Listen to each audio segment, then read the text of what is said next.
When was the last time you looked at the world around you? Not the one behind a screen or on some distant horizon, but the world directly at your feet.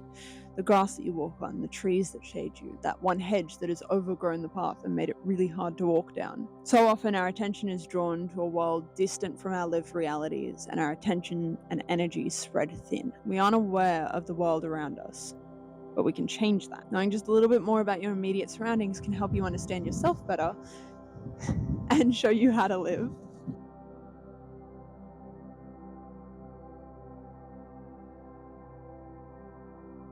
Do you find yourself feeling detached, derealized, disconnected? I would be surprised and frankly jealous if you didn't with the state of the world. If you're anything like me, you've grown up with the 24-hour news cycle. It crept in when I was a child, and now it permeates everything. We are surrounded by bad news. It floods our feeds all day, every day, non-stop. We've become desensitized to it all. What once would have been a terrible tragedy is now just a Tuesday, and issues that we once all agreed on now divide us. We're all working through life, one day, 1 hour, one breath at a time. We all go through the same cycle. Wake up, eat, get dressed, go to work, eat lunch, work some more, go home, eat dinner, scroll, watch, consume, sleep, repeat. By the time the weekend comes around, so much housework is piled up, there's no chance of getting outside. So you watch someone else do it and pretend that seeing the world beyond your walls is just as good as experiencing it. But it's not. Never will be. You need to break the cycle. I used to be blind to the world surrounding me.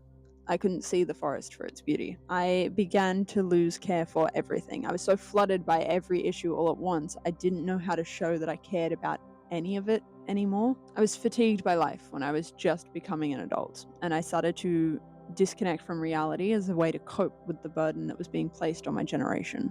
To fix everything, to fix the world. And the COVID lockdowns happened, and suddenly all we saw was bad news, and I needed something to occupy my time that wasn't sitting in front of a computer every day. I needed something to get me outside of my room, preferably, so I didn't get cabin fever. And I took up gardening. I was given permission to pull out our old garden bed and replace it with 4 new garden beds and plant whatever I wanted. I planted herbs and flowers and vegetables, and some of those plants are still there 5-6 years later. And I really loved gardening. I really enjoyed being outside and digging in the dirt and helping these plants grow. So when the world started to open back up, I went and did a certificate 3 in horticulture. And something really cool happened when I started to learn about the world around me. Before learning the differences, landscapes were just this wall of green. I could pick out like there is a tree and there is a grass and there is like a shrub, but beyond that it all kind of blended together. And then I learned their names, and I learned the difference between lanceolate and elliptical leaves. I learned words like glaucous and discolorous. I understood what made a flower perfect by definition, and suddenly I could pick them out. I could see where one stopped and another started. I used to not be able to see all of the beautiful things around me, and now it's all I can see. If I go on bushwalks with people, I will be stopping them every 5 steps to be like, oh, this is this plant, and this is why it grows here, and this is where it's native to. There's a whole world that I hadn't seen simply because I was ignorant to it, and learning about it made me not feel so detached from it anymore. I was a part of this world. When I understood the world around me, I understood that I could focus my efforts on just the things that mattered to me. The other problems, the things that still mattered but I had no idea how to help, I could leave to someone more qualified, more involved. I would help them and support them, and I would stand with them, but they can take the lead on it, and I can care about just this. I don't have to champion every cause that is presented to me. I can champion my causes and uplift those that are championing others.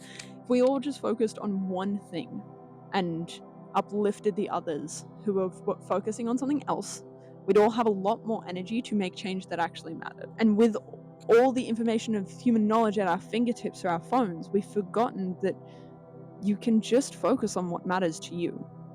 You can agree that things need to change elsewhere, but it's not up to you to change everything.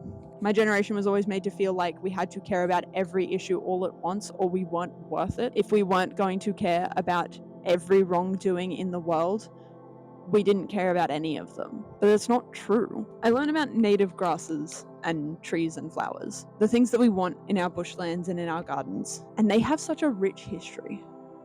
They have adapted and grown and evolved in these spaces with features perfectly suited over millions of years to fill the space that they were in. And I realized that as humans, we do that too.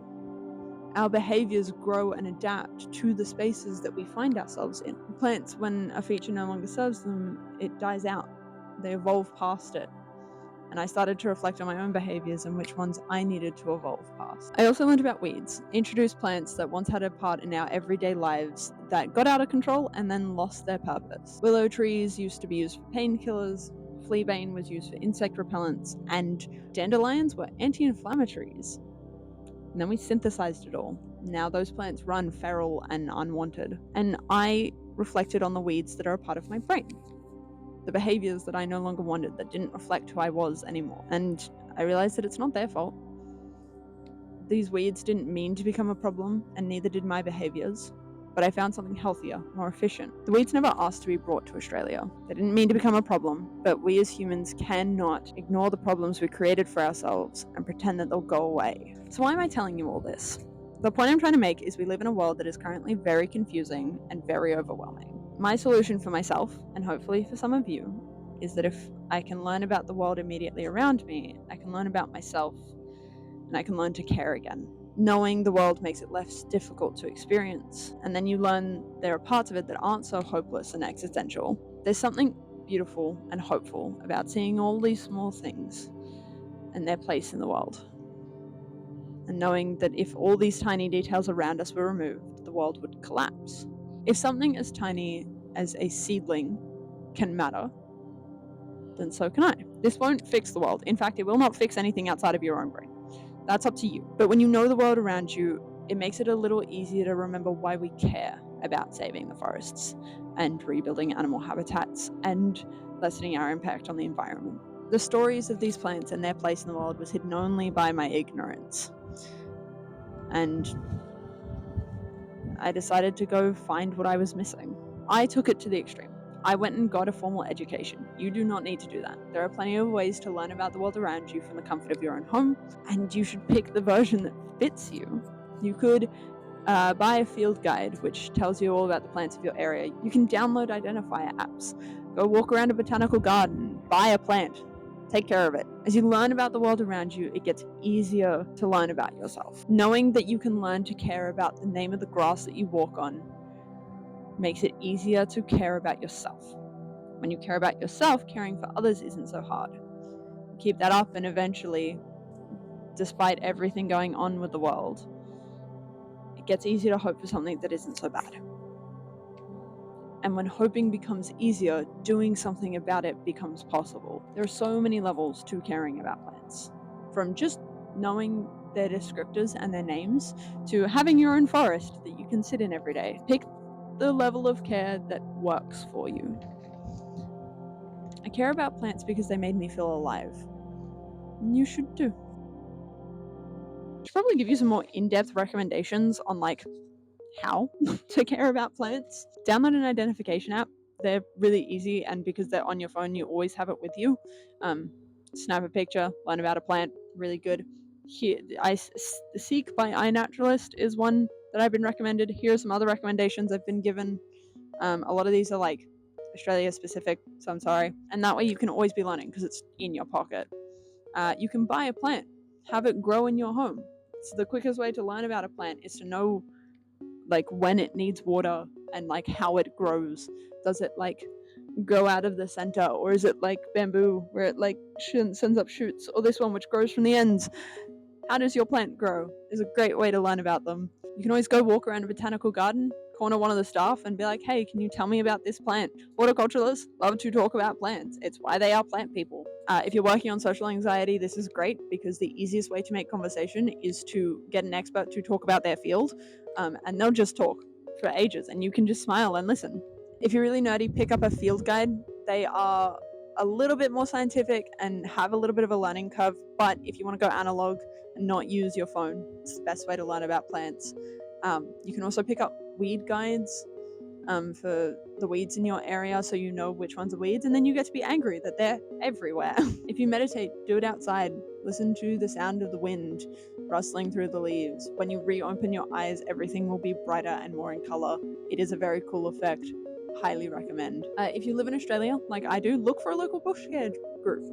They meet up regularly and love volunteers, and then you get to see the work that you're doing directly impacting the environment right in front of you. No donation wall, no donating to somebody else who does work and then promises it was specifically your money that did it. No, your hands will be changing the world in front of you. Also, to change the world in front of you, find native wildflowers and like native plants and plant them in your garden or like in a pot on a balcony, and encourage the pollinators to come back, because that is the best way you can have a direct impact on the environment. Our pollinators are in danger all over the world, and giving them refuge, water, pollen, even the little houses, these ones, where it's like a little sanctuary for them, it's the best thing you can do to directly impact the environment around you. Those are my recommendations. Yeah, go care about plants.